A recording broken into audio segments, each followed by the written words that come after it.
படத்தோடைய positive negative ரெண்டுமே பார்த்துடலாம்.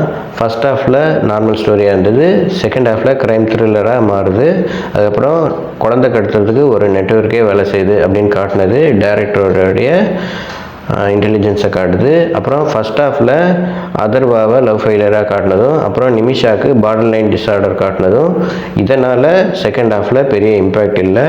அதர்வா இந்த படத்தில் அந்த கேரக்டராகவே வாழ்ந்திருக்காரு.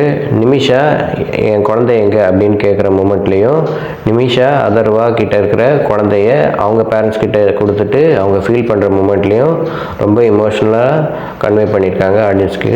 பாலாஜி சக்திவேல் இன்ஸ்பெக்டராக நடிச்சிருக்காரு. அதர்வா கூடவே ட்ராவல் பண்ணுற மாதிரி கேரக்டர் அவருக்கு. அவரும் ஒரு சில விஷயம் கண்டுபிடிக்கிறாரு. மெயின் வில்லன் கேரக்டர் ஸ்ட்ராங்காக எழுதப்படல. திடீர்னு ஒரு வாய்ஸ் ஓவரில் அவர் பண்ண தப்பை ஒன்று ஒன்றா ரிவீல் பண்ணிட்டே சொல்லிட்டு வர்றாரு. அவர் யார்கிட்ட சொல்கிறாருன்னு ஆடியன்ஸான நம்மளுக்கு புரியவே இல்லை. மியூசிக் டைரக்டர் ஜிப்ரான், அவருடைய பிஜிஎம் ரொம்ப சுமாராகவே இருந்தது. ஃபர்ஸ்ட் ஹாஃபில் அதர்வாவுக்கு ஒரு பார் சாங் வச்சுருக்காங்க, அதுவும் செகண்ட் ஹாஃபில் காயத்ரிக்கு ஒரு ஐட்டம் சாங் வச்சுருக்காங்க, அதுவும் எதுக்கு இருக்குதுன்னே தெரியல. அதர்வா ரீசெண்ட் இயர்ஸில் நடித்த படம் ட்ரிகர், நிறங்கள் 3, மத்தகம் வெப் சீரிஸ். இந்த படம் அடுத்த பரிமாணத்தில் நடிச்சிருக்காரு. இந்த படத்தை தாராளமாக தேட்டரில் ட்ரை பண்ணலாம். இந்த மாதிரி வீடியோ பார்க்கணுன்னா எங்கள் சேனல் லைக் பண்ணுங்கள், ஷேர் பண்ணுங்கள், சப்ஸ்கிரைப் பண்ணுங்கள். தேங்க்யூ.